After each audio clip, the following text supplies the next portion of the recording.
Hi, it's Steve. Today we'd like to show you how to change the drip bowl on your range. It's a really easy repair. Let me show you how we do it. So to begin, we'll make sure first of all that the element is cool to the touch. And we'll lift up on the outer edge of that element so that it disengages from the drip bowl.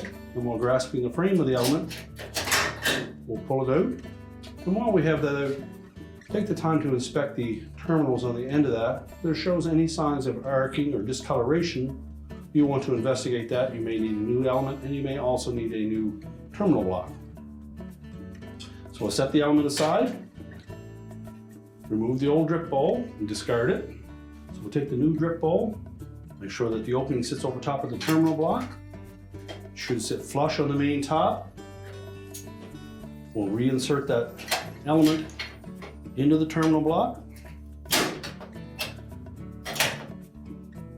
Make sure it sits flush.